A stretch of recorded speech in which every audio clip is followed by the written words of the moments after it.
Una sa tamang balita, una sa tamang serbisyo. DZRH. 78 taon ng paglilingkod sa pagbabalita. DZRH, subok na sa balita. DZRH, haligi ng katotohanan. DZRH, makabagong bayanihan.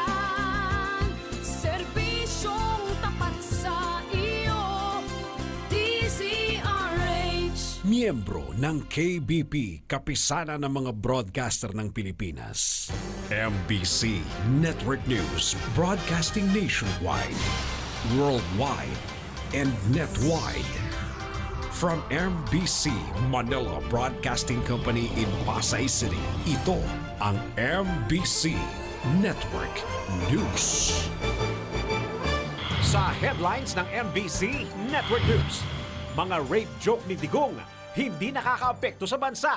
PNP Chief dapat lang tawaging batogan. Ayon yan sa mga netizen. Panghuhold up sa isang babae, huli sa CCTV camera. Ang pasaherong jeep ng mistulang nagdidrift sa kahabaan ng National Highway. Jeep sumalpok sa poste at tindahan sa Antipolo, 24 nasaktan. Dating hepe ng LTFRB, kampi sa Grab at Uber, pero Secretary Art Tugade kontra. 10 bus terminal sa EDSA isinara dahil sa paglabag sa nose-in, nose-out policy. 7 panukalang batas na aprobado ng Kongreso, nag-aantay na lagdaan ng Pangulong Duterte. Ano-ano ang mga naging laman ng unang sona ni Presidente Duterte? Mga babaeng madalas makaranas ng PMS, malaki ang tsansa na magkaroon ng high blood pressure. Mahigit 20 contact lens nakuha sa mata ng isang ginang sa United Kingdom. Gilas Pilipinas, umaarangkada sa Jones Cup. Mami Judicia, nagbenta ng mga signature bag para sa Marawi victims. Noven Belleza, naglagak ng piyansa sa kasong isinampa laban sa kanya.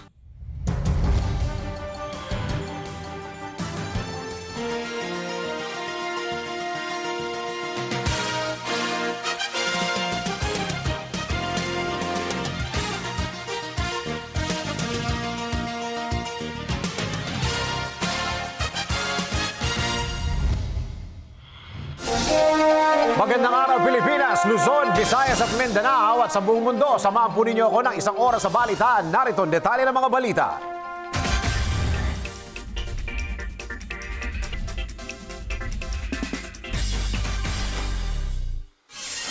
Kahapon po ay nagsagawa muli tayo ng live poll sa ating Facebook page. Para sa resulta ng ating mga isinagawang poll, narito po ang report. Kahapon, nagsagawa ang DZRH News Television ng live polls sa tanong na, nakakaapekto ba talaga sa imahe ng Pilipinas ang mga rape jokes ni Pangulong Duterte? At narito ang sagot ng mga netizen. Samantala, sa ikalawang tanong na, naniniwala ka ba sa bansag ni Senator Gordon na batogan kay General Bato de la Rosa dahil wala umanong ginagawa ito sa PNP sa harap ng mga patayan? At narito ang opinyon ng mga netizen. Samantala, para naman po sa ating ongoing live polls, ang tanong, etong tanong, ano ang gradong ibibigay mo kay Presidente Duterte sa pagsugpo sa korupsyon sa Pilipinas sa kanyang unang taon? Papakita natin o nakikita po ninyo ngayon sa inyong mga screen kung ilan ang nagsasabi na pasado ang performance ng Pangulo. At kung ilan na ang nagsasabi na bagsak ang Pangulo. Makisali po at ipahayag ang inyong mga opinyon, makialam sa mga isyu ng lipunan at makiisa sa aming live poll. At ika nga, vote wisely.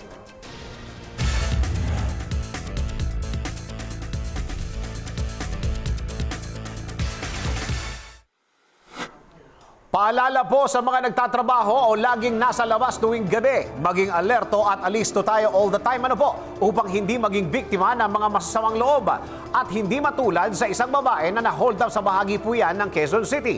Anong nangyari dito sa biktimang ito? Alamin po natin sa report ni RH44, Vien Dacles.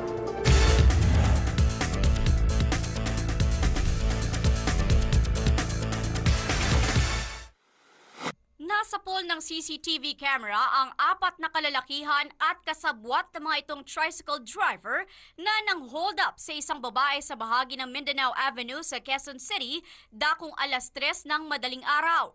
Sa nasabing video, makikita ang isang pulang tricycle na may body number 437 na tumigil sa isang bahagi ng naturang kalsada at nagbaba ng 4 na kalalakihan na tila ba mayroong minamanmanan. Matapos makababa ang mga ito, ilang saglit lang, makikita na lamang ang nag-iisang babae na tumakbo patungo sa maliwanag na bahagi ng isang establishmento, dahilan kung kaya't biglang napasakay ng tricycle ang mga ito nang makita ng ilang mga tao sa paligid. Ayon sa biktima, tinutukan umano siya ng patalim ng mga kalalakihan sa madilim na bahagi ng kalsada at nagdeklara ng hold up. Dahilan kaya't ibinigay na niya ang dalang mga gamit at saka tumakbo palayo upang maisalba ang buhay mula sa posibleng panganib. Mabuti na lamang at agad ngang nakatakbo ang babae, bagamat hanggang ngayon ay hindi pa rin nahuhuli ang naturang mga hold-upper.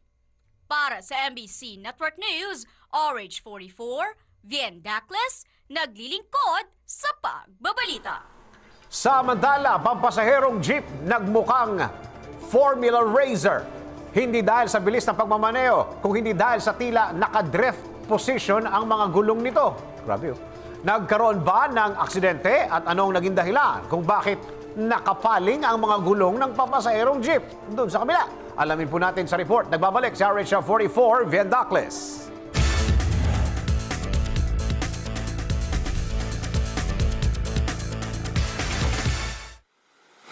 Nakuna ng video ang kakatuwang itsura ng isang pampasaherong jeep na tila ba nagdi-drift ang mga gulong nito sa kahabaan ng isang national highway sa may Quezon Avenue, Quezon City. Sa kuhang video ng isang Paul Reyes, makikita na bahagyang nakatagilid ang katawan ng jeep habang ang mga gulong nito ay nakapaling sa ibang direksyon na tila ba nagdi-drift na parang isang Formula Racer. Bagamat mabagal naman ang takbo nito. Ayon kay Reyes, maaaring may problema ang naturang jeep sa chassis nito kaya't gano'n na lamang ang itsura ng mga gulong nito. Mabuti na lamang umano at wala itong sakay ng mga pasahero kaya't maiiwasan ang posibilidad ng isang matinding aksidente. Para sa MBC Network News, RH44, Vien Dacles, naglilingkod sa pagbabalita.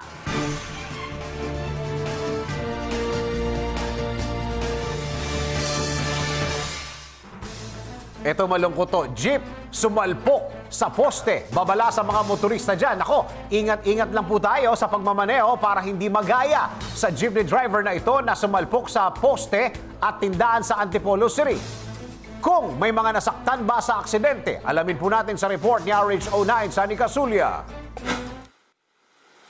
Nasaktan ng may 24 katao nang sumalpok ang isang jeep sa isang poste at tindahan sa Antipolo City kaninang umaga. Ayon kay Antipolo City Rescue Team member Richard Santos, dakong pasado 5:00 kanina nang bumangga ang jeep na biyaheng Cubao Marikina, Antipolo at may plakang UVB 972 sa poste ng kuryente sa Marcos Highway sa Barangay Mayamot, Antipolo. Pero ayon sa mga pasahero, mabilis ang maneho ng driver na parang nasa karera hanggang sa hindi na ito nakapagminor at bumangga sa poste at tindahan. Karamihan sa mga nasaktan ay inabot ng mga bukol, pali at matinding sakit ng katawan sa pagkakabugbog dahil sa impact ng pagbangga ng jeep sa poste. Dinala ang mga biktima sa Amang Rodriguez Medical Center, kabilang ang driver na nagtamo ng bali sa katawan. Para sa MBC Network News, RH9 Sunny Casulia, naglilingkod sa pagbabalik.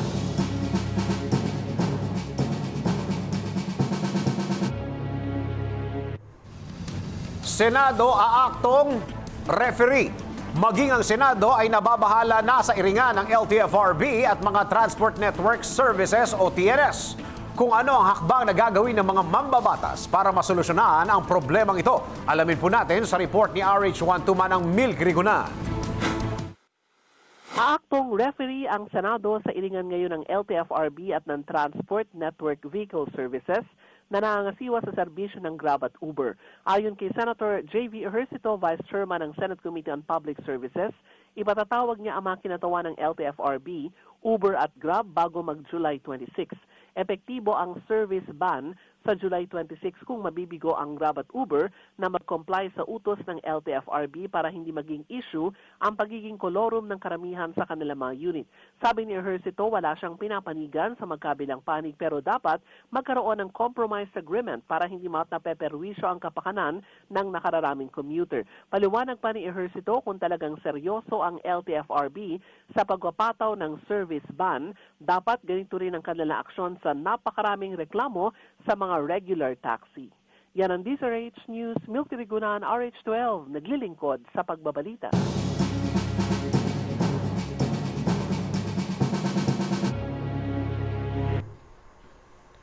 Uber at Grab may bago silang kakampi. Nakahanap ng isa pang kakampi ang mga transport network services sa katauhan naman ni dating LTFRB Winston Hines o dating head ng LTFRB. Kung ano ang depensa ng dating LTFRB Secretary sa mga Uber at Grab, alamin po natin sa report ni RH48 Sheila Idubas. Hindi sasantuhin ng Department of Transportation ang mga kolorum na Grab at Uber operator sa Metro Manila pagdating ng July 26. Sa press briefing sa Palasyo, sinabi ni Transportation Secretary Arthur Tugade na dapat umanong sumunod ang mga ito sa batas kung ayaw nilang maparusahan. Samantala, hindi umano tutol ang DOTR sa bagong transport app at shared ridership platform, pero dapat umanong gawing legal ang kanilang operasyon.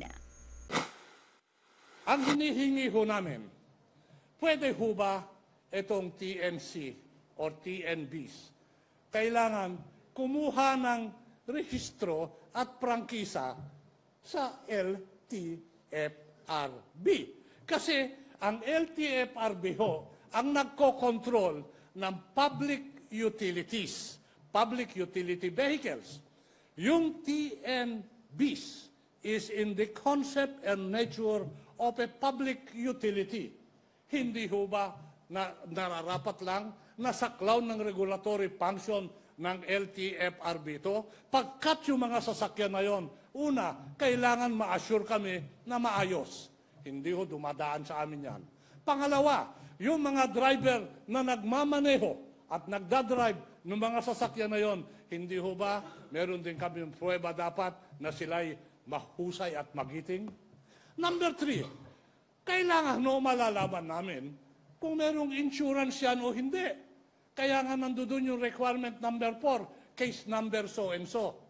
Out of the 56,000 na nag-oopera ngayon dyan sa kalsada natin, ang nakarehistro lang ho is less than 10%. Idiniin naman ni dating LTFRB Chairman Winston Hines na pinayagan ng ahensya ang TNVS noong panahon niya sa ahensya bilang forward-looking na solusyon sa mga problema sa transportasyon. Pumasok anya ang TNVS sa panahong punong-puno na ang publiko sa kalokohan ng mga taxi driver, mga namimili ng pasahero, nangungontrata, abusado, nananakit at meron pang nanggagahasa at iba pang paglabag. Pero sa kabila nito, sa kabilaan niya ng hakbang na ikinatuwa ng mga mananakay dahil nagkaroon ng alternatibo sa mga pangkaraniwang taxi. Kaso pa ang iginanti sa kanila ng gobyerno at ng ilang sektor. Samantala, gustong umaktong referee ni Senator J.V. Ejercito sa usapin ng LTFRB at ng Transport Network Vehicles na Grab at Uber. Ayon kay Senator Ejercito na Vice Chairman ng Senate Committee on Public Services, ipatatawag niya ang mga opisyal ng LTFRB at kinatawan ng Uber at Grab sa meeting bago ang July 26. Ipatutupad na sa July 26 ang service ban o panguhuli sa mga kotse at sasakyan na Grab at Uber na walang prangkisa o provisional authority galing sa LTFRB. Libo-libong on-call na sasakyan sa ilalim ng Grab at Uber ay namamasada sa ngayon ng walang permiso. Giit ng senador, wala siyang kakampi sa magkabilang panig pero dapat magkaroon ng kompromiso para hindi maperwisyo ang mga mananakay ng Grab at Uber na sumikat at tinangkilik ng husto dahil sa kalokohan ng maraming taxi driver. Para sa MBC Network News RH48, Sheila Edubas naglilingkod sa pagbabalita. Samantala, 10 bus terminal along EDSA po ito, sarado na. Nako, bad news po ito sa mga biyahero dyan, lalo na yung mga madalas pumunta sa probinsya. 10 bus terminals po ang ipinasara dahil sa nose-in, nose-out policy. Kung ano ang pulisiyang ito at kung ano-ano ang mga bus terminals na isinara ng MMDA. Alamin po natin sa report ni RH44, Viendacles. Isinara na ngayong araw ng Metro Manila Development Authority or MMDA ang 10 bus terminal sa EDSA dahil sa paglabag sa nose-in, nose-out policy. Inisyuhan ng MMDA ng closure order ang mga bus terminal ng DLTB, Lucena Lines, Raymond, St. Rafael, Our Lady of Salvacion, Jam Liner, Victory Liner, Dimple Star at Roro Bus Line. Sinabi ni Jojo Garcia, Chief of Staff ni MMDA Chairman Danilo Lim, hindi lang sa nose-in, nose-out policy lumabag ang mga kumpanya, kundi wala rin palang permit ang terminal na mga ito. Ayon kay Garcia, isinara na nila ang mga bus terminal sa kahabaan ng EDSA kaninang alas 7 ng umaga. Matagal nang natukoy na isa sa mga dahilan ng mabigat na traffic sa EDSA ang mga terminal ng provincial buses. Para sa MBC Network News, RH44, Viendacles, naglilingkod sa pagbabalita.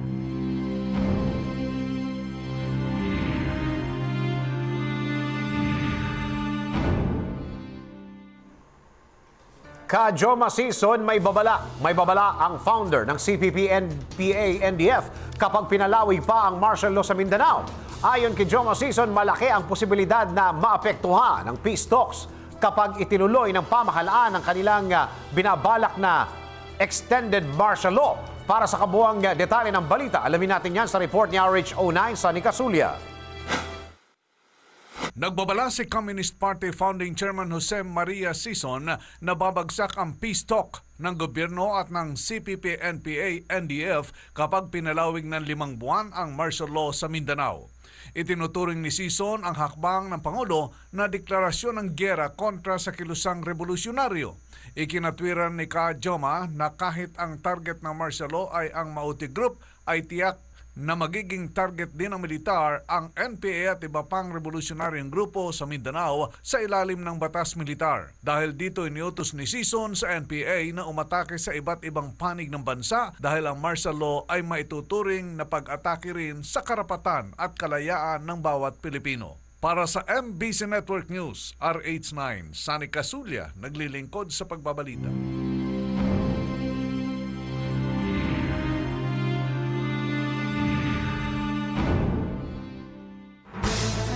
Tuloy pa rin ang mga balita tungkol sa martial law extension.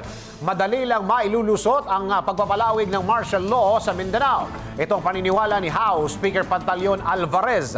Kung bakit tila siguradong-sigurado na ang House Speaker, alamin po natin sa report ni RH14, Let Narciso Abinales. Nanguna si House Speaker Pantaleon Alvarez sa mga kaalyado ng administrasyon na naghayag ng suporta sa pagpapalawig ng martial law sa Mindanao. Tiniyak ni Alvarez na mabilis na aprubahan ng Kongreso ang martial law extension. Ayon sa Speaker, madali na itong mailulusot sa special session sa Sabado, lalo't nakita naman sa mga survey na suportado ng mayorya ng taong bayan ang deklarasyon ni Pangulong Duterte ng batas militar.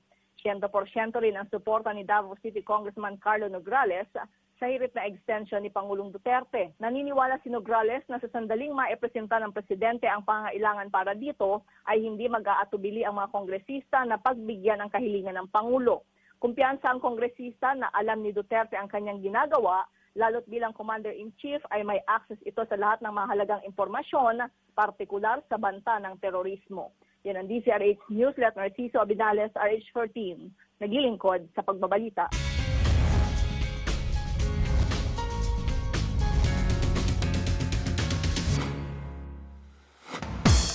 Showbiz, Mami Junicia, nagbenta ng mga signature bags para sa Marawi victims. Magbabalita si RH43, si Rocky.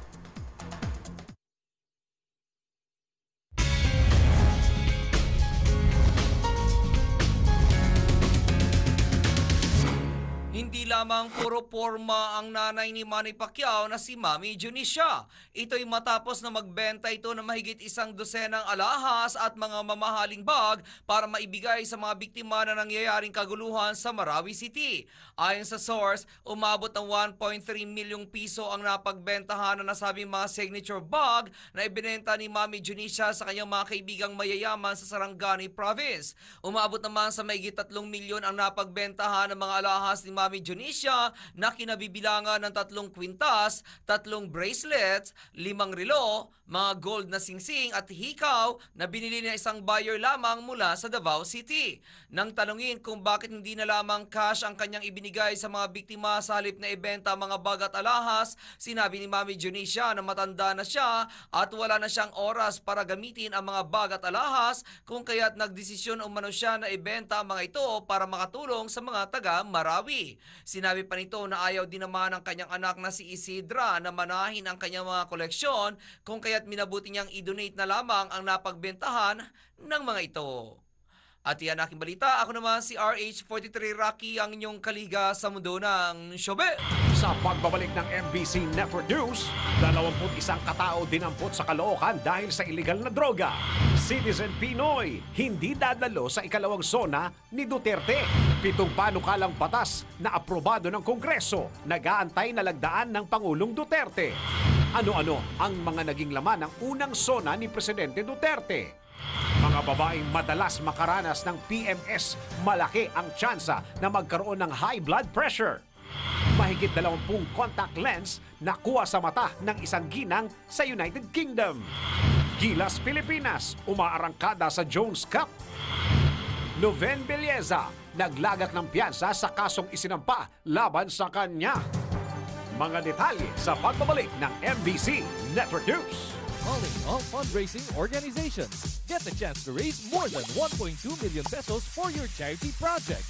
Be a partner of PCSO in its mini sweepstakes special draws. The PCSO is opening its doors to all non-profit organizations, local government units, cooperatives, social civic groups, and associations to its newest project, PCSO Partner Tayo.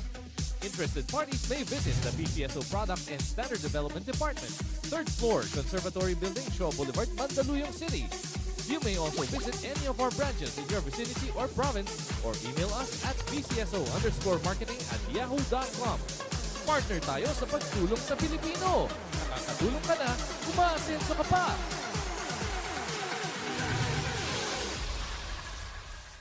Sa PCSO, bawat taya para sa kawang gawa. Bonding with the family pag may time. Try ng bagong recipe pag may time. Business pag may time. Dahil ang may pride, may time. Pride Power Wash. Tama sa washing machine. Tama sa mancha. Kasi may stain away formula, di ka kusot ng kusot. Tama ang bula, di ka banlaw ng banlaw. Tama sa motor, dahil walang chalk na pwedeng magbara. Pride Power Wash. Tama sa washing machine. Update pag may time. All you need is Pride. ACS. Loyal ka ba sa toothpaste mo? Sa blind toothpaste test, malalaman. Excuse me, anong toothpaste ang ginamit nyo? Eddie, yung lagi ko ring gamit. Unique pala. Mali tayo. Ayon sa research, 6 out of 10 Filipinos nagkamali din. Parehong nabibigay ng maximum fluoride protection, fresh breath, healthy gums at approved ng Philippine Dental Association. Parang toothpaste ko. Pero ang unique, mas affordable ang presyo. Mali na naman tayo. Dahil hindi unique ang toothpaste mo, try mo po. Unique, it's your toothpaste at your price. ACS. Get ready for an intense, extreme, exciting experience. Here's PCSO's newest, biggest game ever. The Ultra Lotto 658 for only 20 pesos per combination. 50 million pesos is at stake. Pick 6 numbers from 1 to 58. Hit the jackpot and be an ultra millionaire of 50 million pesos. Exciting consolation prizes await you ranging from 20 pesos up to 280,000 pesos. More numbers, bigger prizes. See posters and print ads for details. Sa PCSO, bawat taya para sa kawang gawa. Di biro maging nurse, dapat marunong sa sakit at marunong ding mag-alaga. Yun bang may malasakit? Kaya pagdating sa bath soap, hanap ko, tulad ko, lalo't may pamilya ako. Kaya ang gamit ko, Shield Bath Soap. Galit ito sa sakit na dulot ng germs. May antibacterial na pareho ng sa leading brand. At may malasakit sa skin dahil may Shea Butter Moisturizer. May malasakit din sa budget dahil super affordable. Kaya naman approved ito ng Philippine Nurses Association. Shield. Galit sa sakit, may malasakit. ACS. Calling all fundraising organizations. Get the chance to raise more than 1.2 million pesos for your charity projects. Be a partner of PCSO in its mini sweepstakes special draws. The PCSO is opening its doors to all non-profit organizations, local government units, cooperatives, social civic groups, and associations to its newest project, PCSO Partner Tayo. Interested parties may visit the PCSO Product and Standard Development Department, 3rd floor, Conservatory Building, Shaw Boulevard, Mandaluyong City. You may also visit any of our branches in your vicinity or province or email us at pcso_marketing@yahoo.com. Partner tayo sa pagtulong sa Pilipino. Nakakatulong ka na, umaasenso ka pa.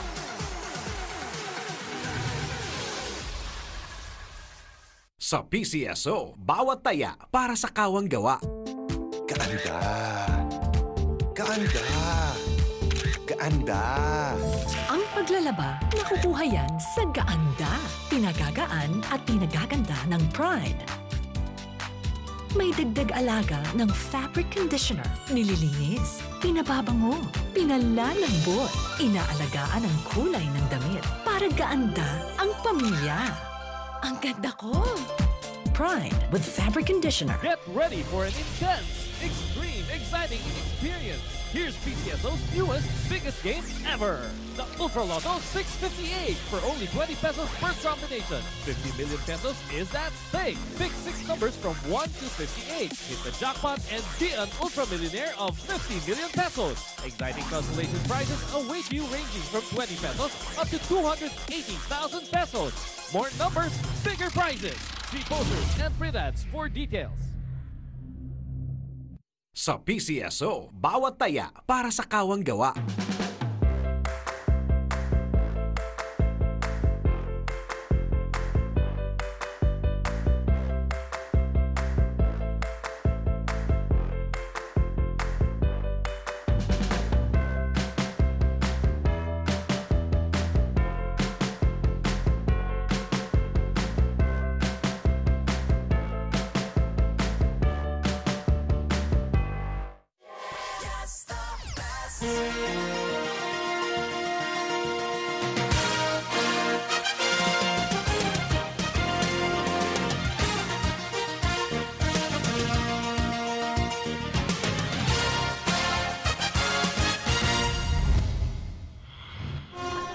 Tuloy ang mga balita sa MBC Network News. Now, there is 3 million drug addicts per hour. I'd be happy to slow. 21 katao dinampot, arestado ang 31 katao sa Caloocan City dahil sa pagkakasangkot sa illegal na droga. Kung ano ang mga nasamsam sa mga sospek, alamin po natin sa report ni RH44, Vien Dacles. Dinampot ng mga pulis ang may 31 katao sa one-time big-time operation sa Caloocan City kagabi. Dakong alas 10 kagabi nang suyurin ang mga sinasabing sangkot umano sa mga krimen sa 4 na barangay sa BMBA compound mula sa barangay 117 hanggang barangay 120. 11 sa mga dinampot ay nahuli sa aktong nagdodroga at ang 20 naman ang lumabag sa ordinansa gaya ng pag-inom sa kalye. Kasama sa mga nahuli ang mag-amang nasa drugs watch list na sina Jose Ballesca at anak na si Rachel nakakasuha ng paglabag sa Dangerous Drugs Act of 2002. Para sa MBC Network News, RH44, Vien Dacles, naglilingkod sa pagbabalita.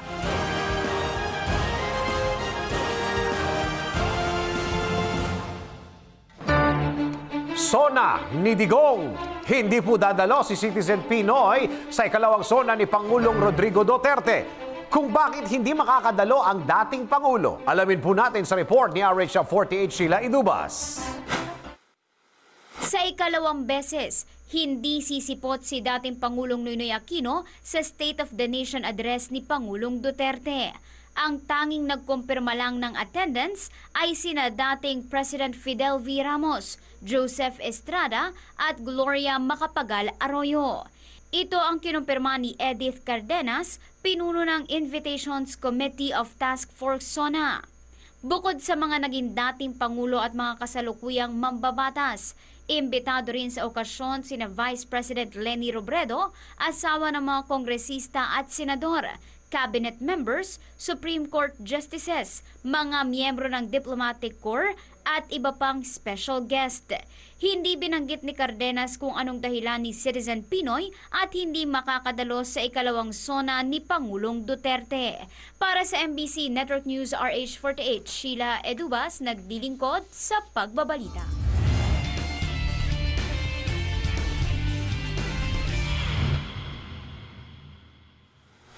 Good news po tayo. Ito, may 7 panukalang batas ang approve na ng Kongreso at naghihintay na lang ng pirma ni Pangulong Duterte. Kung ano ang mga panukalang batas na ito, alamin po natin sa report ni RH09 Sunny Casulia.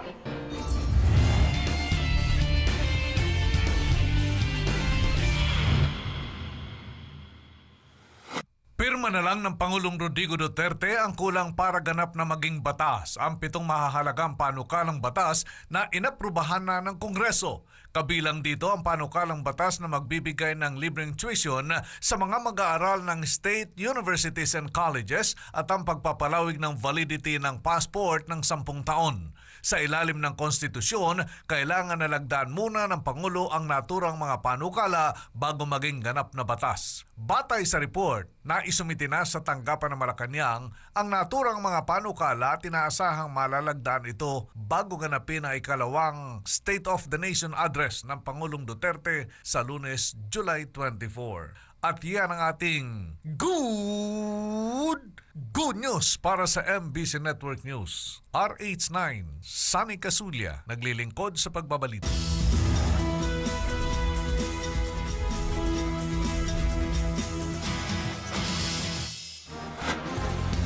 SONA pa rin po ni Pangulong Duterte ang pag-uusapan natin. Ito naman, dahil nalalapit na ang pagbibigay ng State of the Nation address ni Pangulong Rodrigo Duterte. Alam natin kung ano nga ba ang mga katagang iniwan ni Pangulong Duterte sa kanyang unang SONA noong 2016. Alamin po natin yan. Narito sa Alamba News Report ni RH 49 Rita Salonga. Pinaghahandaan na ang ikalawang State of the Nation address ng Pangulong Rodrigo Duterte sa darating na Hulyo 24 na gaganapin sa Batasang Pambansa sa lungsod ng Quezon. Noong Lunes, napagalaman ng media na nagpatawag ng meeting ang Pangulo kasama ang Kongreso sa Sabado para pag-usapan ang issue ng posibleng pag-extend ng martial law sa Mindanao. Malapit na kasing matapos ang 60-day duration na itineklarang martial law ng Pangulo at nagbigay na rin ng rekomendasyon dito si Defense Secretary Delfin Lorenzana.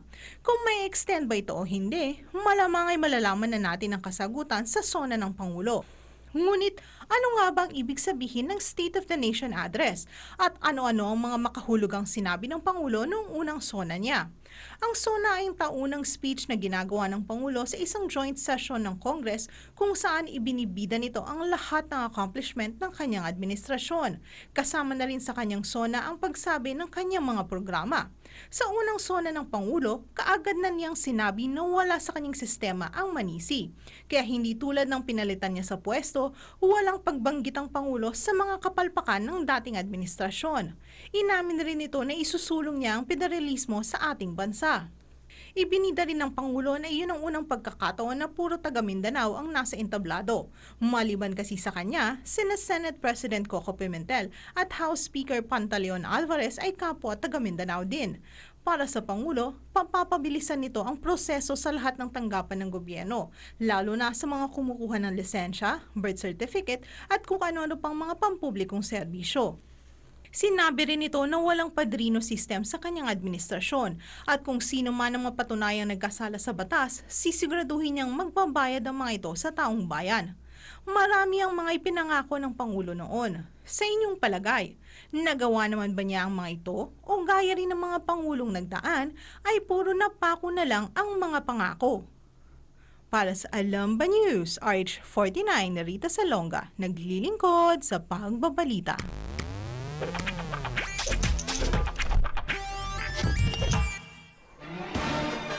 Madalas ka ba makaranas ng PMS? Para sa mga nakakaranas ng PMS dyan, o kaya naman kung may mga kaibigan kayo na grabe kung mamilipit tuwing magkakaroon ng buwanang dalaw. Ano nga ba ang implikasyon nito? Narito po sa ating PS. I tag you.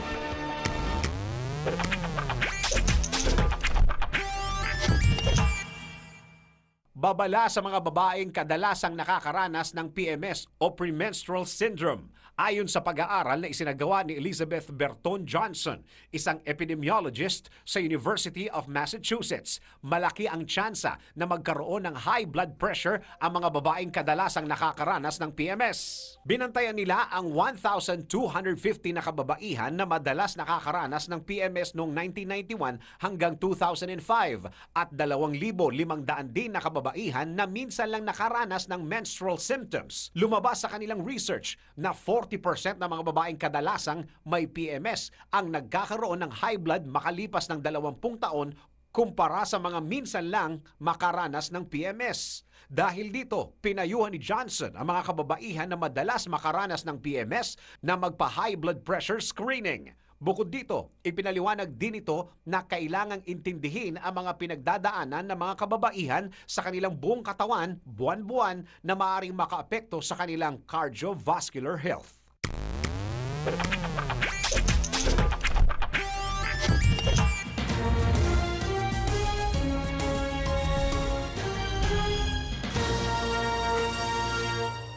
Isang 67 taong gulang na ginang ang nakuhanan ng 27 contact lens sa kanyang mga mata. Ayon sa mga doktor sa Sulihul Hospital, nakaschedule para sa cataract surgery ang ginang dahil sa pananakit at panunuyo ng mata. Pero nang turukan na ito ng pampamanhid, napansin ng mga doktor ang unang cluster ng contacts. Natanggal sa mata ng ginang ang 17 lens habang 10 pa ang nadiskubre ng busisiin na ang mata nito. Paliwanag ni Richard Crombie, isang specialist, 35 taon nang nagsusuot ng contact lens ang ginang, bagamat hindi pa tiyak kung gaano nakatagal ang mga nagsama-samang contact lens sa kanyang mga mata. Sinabi naman ng pasyente na may mga pagkakataon na tatanggalin na niya ang kanyang contact lens pero hindi niya ito makita kaya't inakala niya na natanggal niya na ito. Nagpayo naman ang mga eksperto sa mga nagsusuot ng contact lens na regular na bumisita sa kanilang mga ophthalmologist para maiwasan ang ganitong mga insidente. Samantala, nangako naman si US President Donald Trump na lalo pang palalakasin ang mga produktong gawa sa Amerika. Sa kanyang talumpati sa White House, sinabi ni Trump na prioridad ng kanyang administrasyon ang pagbibigay proteksyon at pagpapalawig sa manufacturing industry ng Amerika. We want to build, create, and grow more products in our country using American labor, American goods, and American grit. When we purchase products made in the USA, the profits stay here, the revenue stays here, and the jobs, maybe most importantly of all, they stay right here in the USA. I want to make a pledge to each and every one of you. No longer are we going to allow other countries to break the rules, steal our jobs, and drain our wealth. And it has been drained. It has been drained. Clearly, it's time for a new policy, one defined by two simple rules. We will buy American, and we will hire American. Right, Governor? Mabilis namang umani ng komento ang talumpati ng US President dahil kilala ang mga kumpanya ni Trump na heavily reliant o umaasa sa mga import product. Ilan pa sa mga nais bigyan ng pansin ng Trump administration ay ang pagpapalakas ng energy production at pagpapababa ng buwis. Para sa MBC Network News RH48, Sheila Edubas, naglilingkod sa Pagbabalita.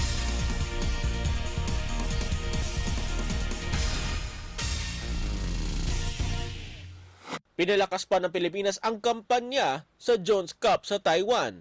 Ito ay matapos itala ng Gilas ang ikatlong sunod-sunod na panalo sa nasabing torneo. Pinakabago sa dinaig ng national team ang Japan sa score na 100-95. Nasiguro ng Pilipinas ang panalo nang lumamang ng 86-74 sa huling 3 minuto ng laro. Una nang pinabagsak ng Pilipinas ang Chinese Taipei A at B mula nang makalasap ng pagkatalo sa Canada sa opening game ng torneo. Ngayong araw ay lalabanan naman ng Gilas ang team ng Korea. At yan ang ating balitang pampalakasan para sa Game Now. Ako si Toby Pavon.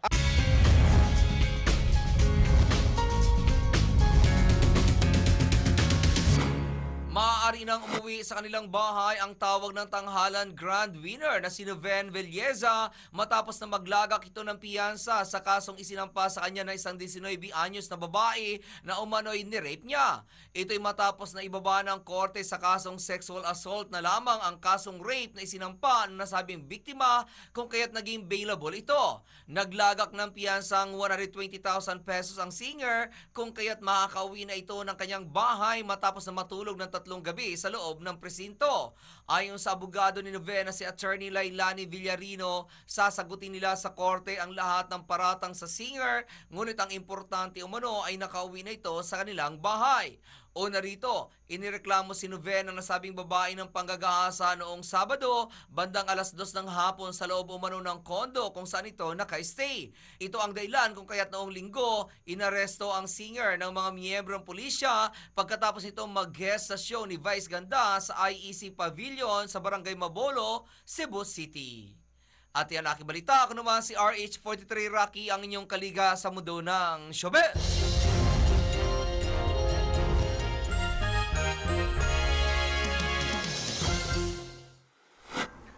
Para po sa lagay ng ating panahon, inulan po ang ating umaga ngayong araw. Aasahan ba natin ito sa buong maghapon? Alamin natin ang latest weather situation sa buong kapuluan mula kay Amor La Rosa. Straight from Panahon TV, Amor? Magandang araw Pilipinas, ilang araw nang nakakaranas sa mga pag-ulan ang malaking bahagi ng ating bansa. Tanong tuloy ng marami, may bagyo nga ba? Alamin natin ang dahilan ng mga pag-ulang nararanasan mula dito sa forecast ng Pag-asa. Walang bagyo pero dahil sa ITCZ o Intertropical Convergence Zone, magiging maulan pa rin ang panahon. Partikular na dito yan sa may Southern Luzon, Visayas at pati na rin dito sa bahagi ng Mindanao. Dahil malaking bahagi po ang sakop ng mga kaulapan nito, malaking bahagi rin ng Pilipinas ang makakaranas ng mahina hanggang sa katamtamang pag-ulan at mga pagkidlat pagkulog. Kabilang po dito itong buong Visayas, ganun din ang Bicol Region at ang Mimaropa. Same weather condition ang dapat paghandaan ng mga residente dito yan sa Northern Mindanao, Caraga, ganun din dito sa may Zamboanga Peninsula at pati na rin sa mga probinsya ng Aurora down to Quezon Province. Samantala dito naman sa Metro Manila at sa natitirang bahagi pa ng ating bansa, mararanasan naman itong partly cloudy to cloudy skies pero be prepared pa rin sa posibilidad ng mga pag-ulan o pagkidlat pagkulog anytime of the day. Samantala sa puntong ito, silipin po natin ang inaasahang weather conditions sa mga piling lungsod ng bansa. Good news sa mga farmers dyan sa Cabanatuan, Nueva Ecija dahil generally fair weather naman ang mararanasan. Ang temperatura nasa 25 to 33 degrees Celsius. Kung ikaw naman ay from Calapan, Kalayaan Group of Islands, Dumaguete o kaya naman dito sa Rojas, mukhang hindi favorable ang weather conditions sa iyong outdoor activities dahil magpapatuloy ang maulap na kalangitan na may kasamang pag-ulan. Samantala, dahil pa rin sa ITCZ, maulap at maulang panahon din po ang inaasahan sa Catbalogan, Tagbilaran, General Santos at ganoon din sa Dipolog. Sa mga nasa Surigao del Norte naman, magpapakita po si Haring Araw pero may chance pa rin ng rain showers or thunderstorms. Yan muna ang latest mula rito sa Pag-asa. Ito ang Panahon TV kung saan walang pinipiling panahon ang pagbibigay impormasyon. Ako po ang inyong weather lover, Amor La Rosa. Back to studio.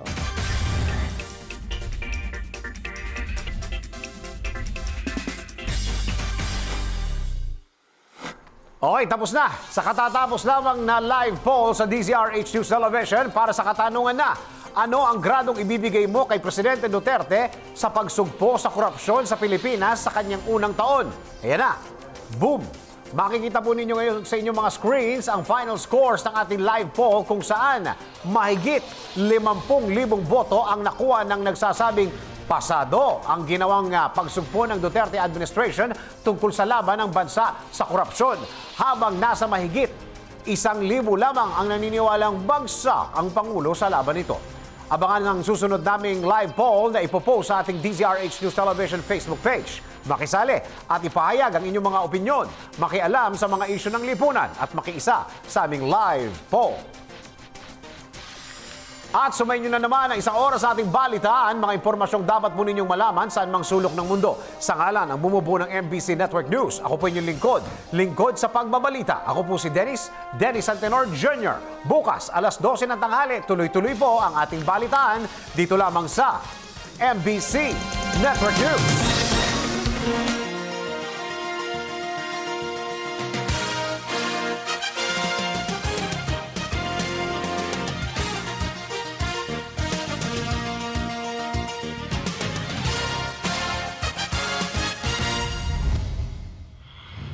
All fundraising organizations. Get the chance to raise more than 1.2 million pesos for your charity project. Be a partner of PCSO in its mini sweepstakes special draws. The PCSO is opening its doors to all non-profit organizations, local government units, cooperatives, social civic groups, and associations to its newest project, PCSO Partner Tayo. Interested parties may visit the PCSO Product and Standard Development Department, 3rd floor, Conservatory Building, Shaw Boulevard, Mandaluyong City. You may also visit any of our branches in your vicinity or province or email us at pcso_marketing@yahoo.com. Partner tayo sa pagtulong sa Pilipino. Nakakatulong ka na, umaasenso ka pa.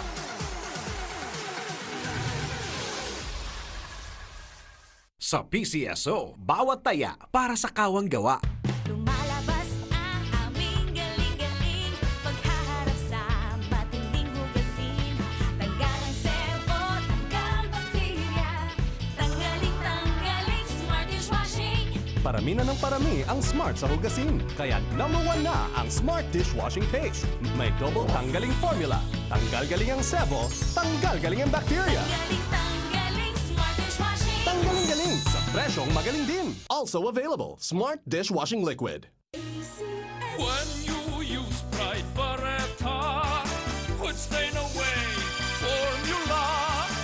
Goodbye ang tumit mancha, sila'y magpapaalam na.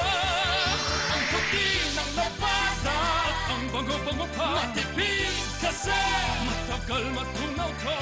Ang dami ng malalabhan mo. Goodbye tumit mancha, hello Pride Barretta. Get ready for an intense, extreme, exciting experience. Here's PCSO's newest, biggest game ever.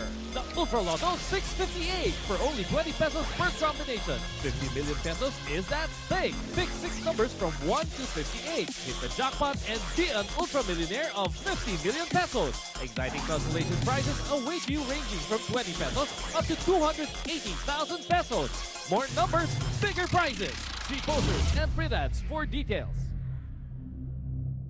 Sa PCSO, bawat taya para sa kawang gawa. Sobrang highly recommended ni Jonna May Lopez ng Caloocan ang na-share nating safety siren keychain. She even bought one for herself. Super effective na, feeling safe pa siya all the time. For more details about that review, puntahan lamang ang highly recommended Facebook page. At kung may review ka rin tulad nito, huwag nang magpatumpik-tumpik pang i-share yan sa amin. I-PM or i-comment lang yan sa amin para ma-share natin sa ating HR community. Mula Lunes hanggang Biyernes, alas 11:30 ng umaga, highly recommended dito lamang sa DZRH News Television.